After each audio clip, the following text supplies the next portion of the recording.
Aspek pengelolaan sumber manusia dalam pembangunan perniagaan.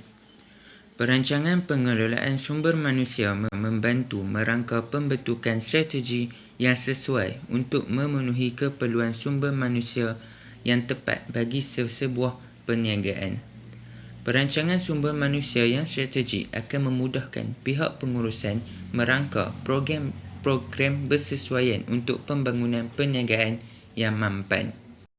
Okey, berikut adalah aspek pengelolaan sumber manusia dalam pembangunan perniagaan. Yang pertama, penempatan pekerja dan fasiliti. Penempatan pekerja adalah mengikut aspek kemahiran, kebolehan, minat kerjaya dan pengalaman pekerja serta keperluan perniagaan. Fasiliti yang bersesuaian dapat membantu meningkatkan kecekapan dan prestasi kerja. Contohnya, seorang akaunten memerlukan perisian perakaunan yang terkini. Yang kedua, tukang jahit memerlukan mesin jahit yang pelbagai fungsi kerja dan alatan tambahan yang diperlukan. Seterusnya adalah standard prosedur operasi tugas. Standard prosedur operasi iaitu SOP merupakan dokumen arahan bertulis untuk mencapai keseragaman pelaksanaan tugas dan fungsi-fungsi tertentu. SOP dalam pengurusan perniagaan melibatkan pengendalian dokumen seperti pelan, peraturan, pematuhan dan dasar bagi memastikan kerja dilakukan mengikut piawaian yang ditetapkan, meminimumkan risiko dan memelihara keselamatan semua pekerja. Contohnya, yang pertama, pekerja pembinaan perlu menggunakan topi keselamatan apabila memasuki tapak projek. Yang kedua, pegawai bomba perlu sentiasa memakai baju keselamatan ketika bertugas memadamkan kebakaran. Yang ketiga, sistem penggajian. Sistem penggajian yang kompetitif akan meningkatkan motivasi pekerja. Jika sistem penggajian tidak adil, pekerja tidak akan kekal lama dan ini akan meningkatkan kos sumber manusia untuk melatih pekerja baharu.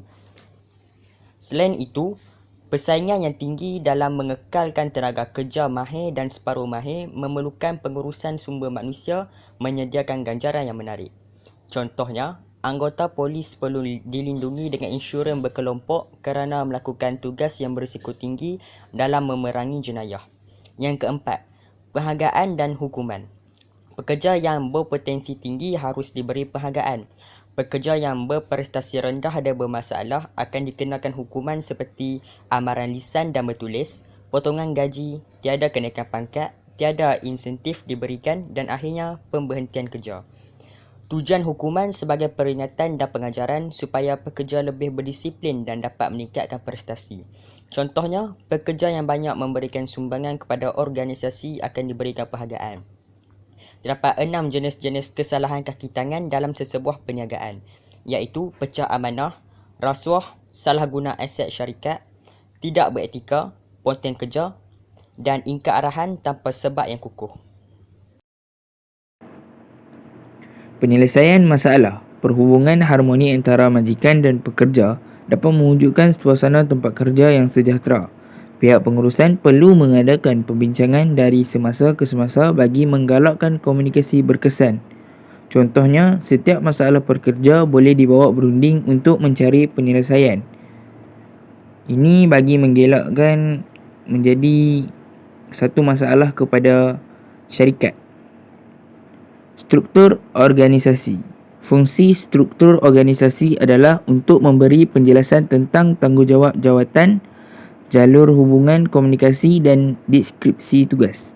Terdapat beberapa kepentingan struktur organisasi iaitu 1.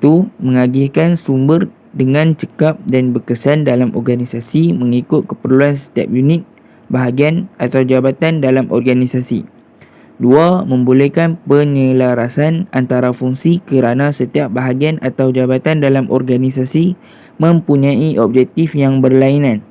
Malah, penyelarasan antara jabatan adalah penting bagi menentukan aktiviti yang diadakan selaras dengan matlamat organisasi. 3. Menetapkan bidang tugas dan tanggungjawab yang diberikan kepada seseorang pekerja untuk melaksanakan tugas dengan baik.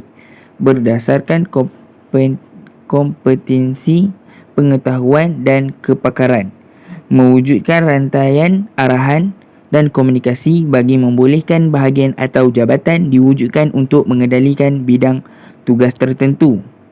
Contoh, Nida Laundry, pengurus terbahagi kepada 3, bahagian pemasaran, bahagian kewangan dan pentadbiran, bahagian perkhidmatan dan teknikal. Di bawah bahagian perkhidmatan dan teknikal terdapat 2 pekerja.